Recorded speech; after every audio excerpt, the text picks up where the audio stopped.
This last request is for Benimation, and he's asked that I go over a certain Dragon Ball movie, the one right before the Super era.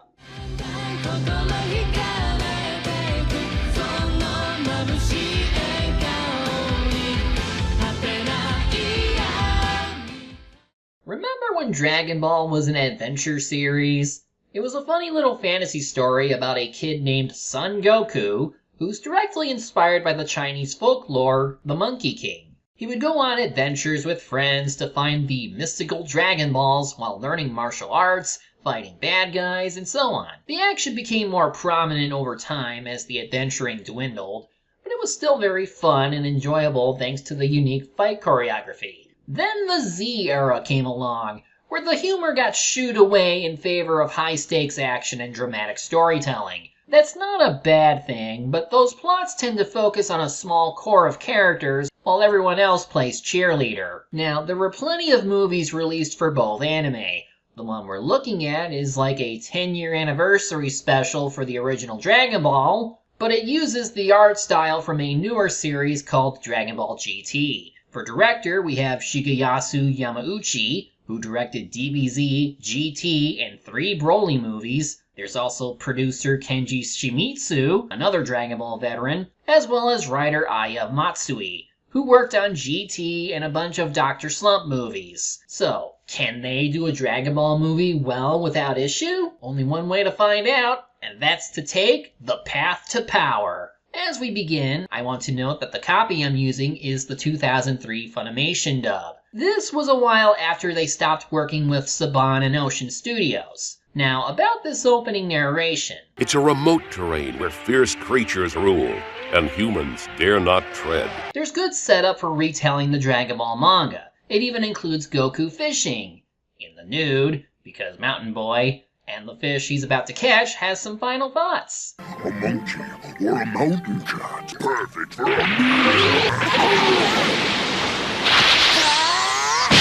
Fun fact, this was the first living thing killed in the entire franchise. Let that sink in. And don't worry, I'll be sure to censor the junk. We don't need to see it, anime. So the voice actors for the Dragon Ball dub are back here as well. Kid Goku is voiced by Stephanie Nadolny, Bulma is voiced by Tiffany Vollmer, Yamcha by Christopher Sabat, Master Roshi by Mike McFarland, etc., etc. The voice work is good, but now we get into some of the more nitpicky stuff, like the encounter between Goku and Bulma. Whoa, the weird elephant's talking! It must be a monster and it wants my fish.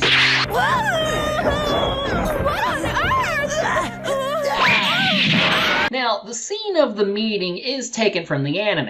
It has all the details like Bulma's reaction, Goku learning what girls are, and learning about the Dragon Balls that kick-started his adventure. It's played out well, with a teenage girl manipulating a kid into finding Dragon Balls with her so she can get her wish. But then there's the little changes like Bulma's hair, which is more like her original manga counterpart. That's fine, but they also seem to up Goku's battle prowess a bit by making him fast enough to disappear. Something like that shouldn't be possible until way later on. And although he does wear gi similar to his original anime manga outfit, he later switches to the gi used in GT. And I get it, it's the same studio working on it, and they were probably working on GT at the same time, but it seems like a pointless change. I do like how the movie plays up the legend of the Dragon Balls in this version, though. There's 7 balls in all, marked by the number of stars they each contain. When all 7 Dragon Balls are brought together, they awake some sort of eternal dragon. Even Goku seems to like this. Again, like the original, Goku has to be convinced to come along because he doesn't know what happens to the balls when used. Nitpicks aside, this seems like a reasonable version of the Dragon Ball anime, with some minor... And now for something completely different. Meanwhile, at a castle, we get a short glimpse at one of the main villains of the movie. Now, okay, if we're fitting Dragon Ball's story into a single movie, some things either need to be truncated or set up now, like the encounter with Oolong, who was based on Zhu Baji from Journey to the West. Originally, he was an asshole who turned into a giant monster to force women, and a little girl, you, to live with him. His fight with Goku is kept in, but it's now taking place in a desert to ease the transition into the next major event, the Yamcha encounter. I always like to miss on the first swing. Then the second's a home run. Ah, I see you're preparing your future career in baseball. The only thing you'll ever be good at, according to Super. Though I suppose you still beat up bad guys in the Super manga, at least. Yamcha looks like a threat at first, like when he's using his awesome signature move, the Wolf Fang Fist. Bang fist!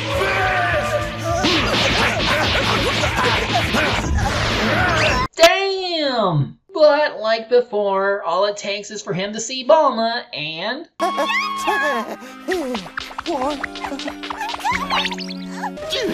You may have won this round, little guy, but I will return. Well, that is in character with him. But besides moving characters around to get to certain events faster, they also outright remove stuff, both major and minor. Scaling back on the hunt for Dragon Balls makes sense, and there's still a sense of whimsy and adventure from discovering new lands. I found it!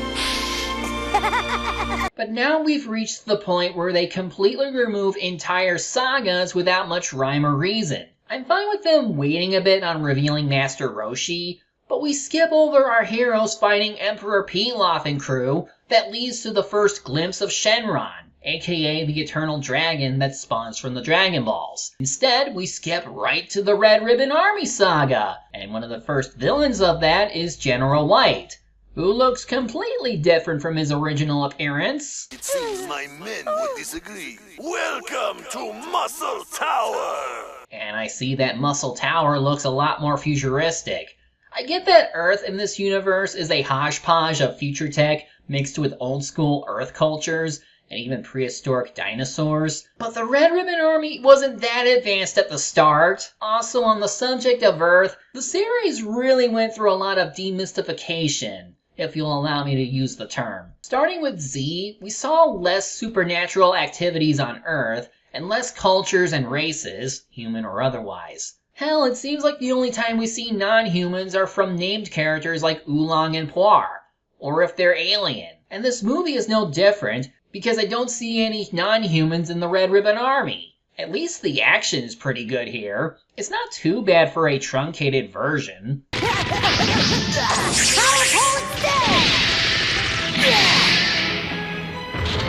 In any case, they cut all but 2 fights in this place. We do get the one with Major Metallitron, who's now black instead of being white like in the original. Once he's defeated, Goku beats up some robots before getting to white. Though before that starts, we do get one funny Yamcha bit. To that desert heat! We'll just warm up for a little bit. General White decides to call upon Android 8 to defend him. In the original, 8 was more of a pacifist who refused to fight, until he took out General White himself at the end for hurting Goku. Here, he's more like another robot at first, who's willing to take orders without so much as talking.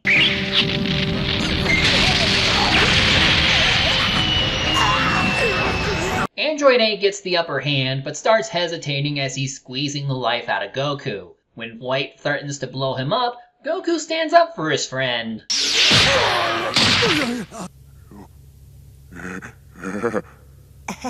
Friendship again? You said killing is wrong. Well, I think letting somebody die can't be any better. Hey, I know. Why don't we call you Ader? Ader? Yeah, because it's easy to remember. Okay, if we consider this separate from the original lore, then this in itself would be fine. Goku befriending a machine that found a new purpose in life is honestly heartwarming to see. And Goku might still like fighting, but that's because he's a kid who's getting to know the world better. In that regard, that's still an adventure, which is what Dragon Ball was about. Moving on, we finally get our introduction to Master Roshi, which of course happens after the gang finds his pet, Turtle, named Turtle. And when they get him to the ocean, Turtle agrees to bring Roshi to them. In the meantime, the remaining top brass of the Red Ribbon Army, Commander Red and Staff Officer Black, get ready to regroup. Besides having his hair trimmed, Red looks about the same as before, in that he's a short guy with big ambitions. Black, on the other hand, is a lot lighter in tone. He doesn't have the lips like his original self, and he has hair now. He must have given part of his old look to Metallitron, and given the time period for when the original manga was written, I get why they needed to make this change. On the subject of change, there's this one scene that I wished was removed. It's the one where Goku tries to sleep on Bulma, saying that this was something he did with his grandpa, and this is how he learns that girls don't have balls, as it were. I can kinda see why this is funny, but we're dealing with two minors here. And this does lead into something that originated in the manga. Goku removing her panties. They're gone. What? Get out of the way! No, it's okay. They're all here. Then, once we finally get introduced to Master Roshi, who's acquainted with Goku's grandfather, Gohan, Bulma sees that he has a Dragon Ball. But to see that treasure, she has to show him her panties. Heck, underwear's not much different from a bathing suit.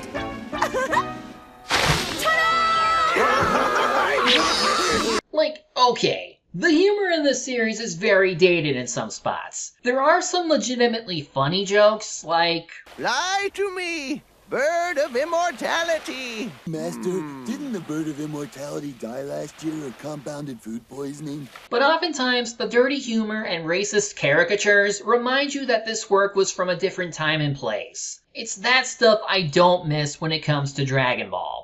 Anyway, the Red Ribbon Army attacks, this time led by General Blue. Roshi gets to show his true power and his strongest attack.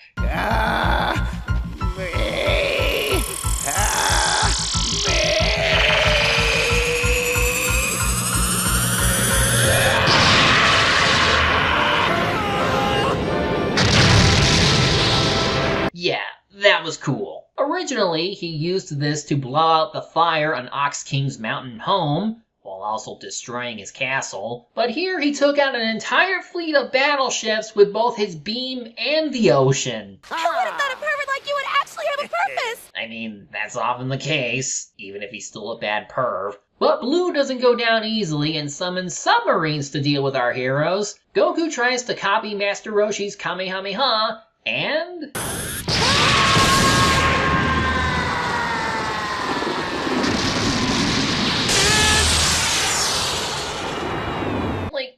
seriously, they just hastened Goku's growth as a fighter. He was freakishly strong for a kid and could do some amazing things, but he wasn't perfect, and he had to gradually learn to be better because there were fighters who were as strong as he was. Even for a standalone movie, it stinks that we don't get to see any natural growth from Goku because the story doesn't allow for that to happen. Anyway, Yamcha has been watching all this from a distance. He eventually decides to intervene by getting the jump on Blue, but because Bulma has to be an idiot and falls for Yamcha... Excuse me! I'm trying to give a captivating... I can't even fully blame Yamcha for that, since he's yet to overcome his phobia for girls and Bulma caused this to happen. We skip over to the aftermath of the battle and see Goku wake up after getting blasted everywhere. He finds the dragon radar, so now he knows where his friends are. Blue returns to his leader with the Dragon Balls, but because he missed the one Goku has, he has to be punished. Wait, please! What is that? Well, at least they kept Red's insane demands like in the original. It's a little different from the original, where Blue only got the Dragon Radar but no Dragon Balls. He had a chance to fight for his life, but then Mercenary Tao finished him off. With his tongue. Moving on, Goku flies to the island where his friends are on, only to fight against Colonel Violet. She had a very brief appearance in the manga, but was given more to do in the anime. The movie splits the difference by having her fight Goku and lose. Meanwhile, the rest of the gang try to decide on what to do about the door. They have Oolong try becoming a key to the door, but he doesn't even come close to that. They could ask Poir to do it, since he can shapeshift too. But no, it's funnier if Oolong tries it. All the while, Goku is kicking ass outside. I don't know why, but I'm getting Star Wars vibes here.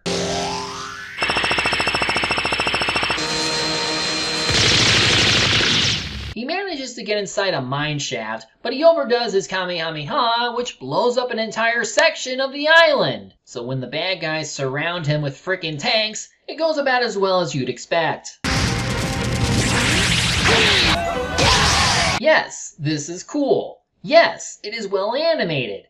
But my god, we haven't seen him really train or do anything that would warrant him being this powerful already. In the anime, Goku had to train under Master Roshi, then go up Korin's tower before finally taking down the Red Ribbon Army. In this movie, we've only seen him fight, and that's it. We just have to assume that he was always this strong and talented. Anyway, Goku reunites with his friends and sees the villains go into this tower with the escape vehicle. It's here we get the reveal that Red wanted to use the Dragon Balls to get taller. He spent time, manpower, and money just to fulfill the wish of being taller. I mean, not the last time we had petty wishes like that in the series, but Black is pissed that this was what he was fighting for and kills Red over it. The commander fell while trying to escape. I was the only one left. Dude, chill. You're making Red seem tame in comparison. Instead of leaving, Black uses his ship to enter another tower and bring out a super large robot. Much bigger than the source material, but that's no surprise. And hail the new king!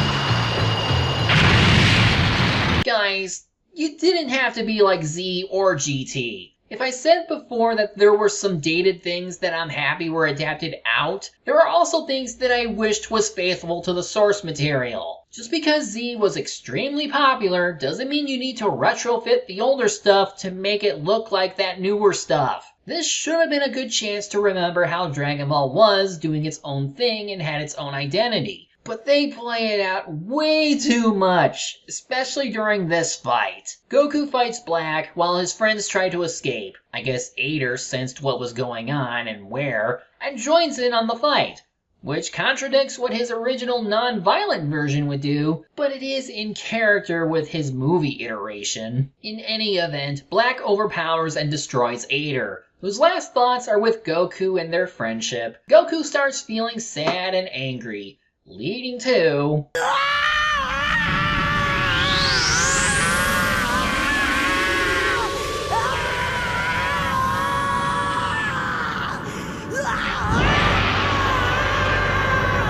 My word, he's unlocked Super Saiyan Blue! Okay, in all seriousness, I thought for a moment they were going to make this the moment he goes Super Saiyan, even for a brief moment. Instead, Black mocks him for a bit, and then Goku makes a speech about never letting him hurt anyone again, leading to...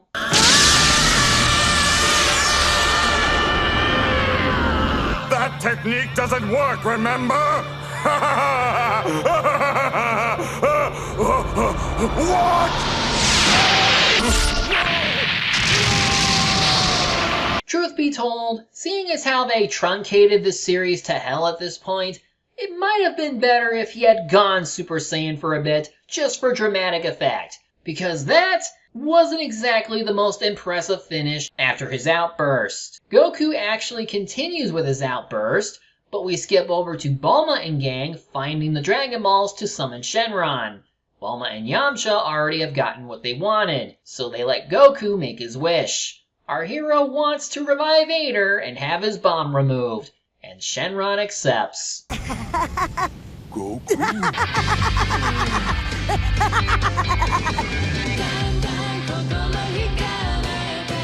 And no joke, that's the end of the movie. Ader gets revived, immediate credits. And way to rub it in by having GT's opening theme serve as the ending theme for this movie. Not that it's a bad opening, but why not use one of the Dragon Ball themes? This is Dragon Ball after all, and it would make for a proper conclusion to this anniversary film than just making it feel like GT. That's really the biggest problem with this movie. It feels more like it was made for the GT audience in mind, rather than the OG Dragon Ball one. They overplayed Goku's battle capabilities without showing any real growth that he had to go through.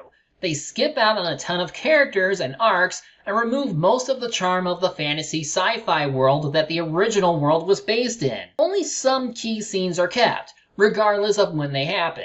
And while some play out well, it doesn't make up for the rest of the retold version. If we were to separate this from the source material, then sure, it is at least entertaining. The fights are still good, with some good animation for the time, the English casts sound great, and the music is spot on. But that ending is just way too abrupt. Even putting aside the GT connections, it isn't all that satisfying with how they skim through most character arcs besides those from Yamcha and Bulma. It's really funny when you think about the other times that Dragon Ball stories were retold. The first movie, Curse of the Blood Rubies, was a retelling of the Pilaf saga, but without the Pilaf. Then the two movies after loosely do the same thing before deciding to do more original stories with the Z films. Path to Power was also, technically, the last of the Z movies until Battle of Gods in 2013. That, along with Resurrection F, were the last of the Z line. Though technically I consider them the start of the Super era because of how they were adapted afterwards.